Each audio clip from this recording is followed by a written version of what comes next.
मैं दिव्य ज्योति जागृति संस्थान का विशेष अभिनंदन करती हूं कि न सिर्फ प्रभु के दिव्य दर्शन आप सभी भक्तों को करवाने में अपना मार्गदर्शन, अपना सहयोग देते हैं, लेकिन समाज में चाहे वो जेल का कैदी ही क्यों ना हो, उसको इस बात का एहसास दिलाना कि धर्म क्या है और धर्म के मार्ग पर प्रशस्त अगर रहे तो कैसे वो काम, क्रोध और इन सभी ऐसी चीजों को त्याग कर सत्य के मार्ग पर चल सकता है। ऐसा दिव्य प्रकाश एक कैदी के भी जीवन में लाना बहुत कठिन काम है जो आप सब करते हैं। गौ माता की सेवा करते हैं।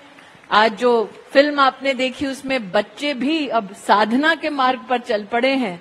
तो इन सभी सामाजिक कार्यों को आप निष्ठा से जो करते हैं उसके लिए एक नागरिक होने के नाते मैं आप सबका आभार व्यक्त करती हूँ। ये भी सत्य है कि आज कुछ ऐसे लोग हैं जो हमारे सनातन धर्म को चुनौती देते हैं कि नेस्तो नाबूद कर देंगे।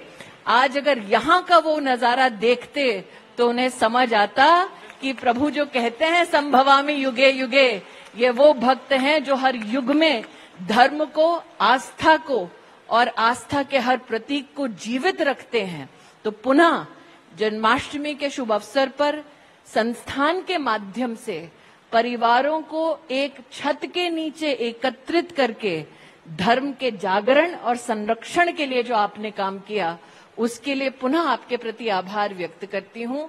जन्माष्टमी की शुभकामनाएं देते हुए इतना ही कहती हूँ कि हर माँ की इच्छा होती है कि लाला उसके घर आए, लेकिन हर माँ को जब ये पता चलता है कि युद्ध की भूमि पर धर्म के संरक्षण के लिए लाला की जरूरत है, तो माँ कितना अपने तेज से अपने बालक को या बालिका को प्रोत्साहित करती है। आज प्रभु से हर माँ के लिए मैं वही बल, वही संबल, वही धैर्य मांगती हूँ। बालक हो या बालिका, भारत के नव निर्माण में युद्ध की भूमिका में नहीं बल्कि शांति की भूमिका में आस्था के पथ पर चलते हुए माँ भारती की वो सेवा कर पाए, ऐसे हर परिवार के हर बालक और बालिका के लिए प्रभु से आशीर्वाद मांगती हूँ। पुनः आप सबका अभिनंदन करते हुए अपनी वाणी को विराम देती हूँ। फिर से सबसे आग्रह है कि जो सनातन धर्म को चुनौती देते हैं, लाला की आवाज, भक्तों की आवाज उन तक पहुंचे और उनको पता चले कि हम सब एकत्रित हुए हैं। इस दिव्य दर्शन के माध्यम से हम सब पुनः कहते हैं कृष्ण कन्हैया लाल की। वहां तक नहीं गई आवाज भाई।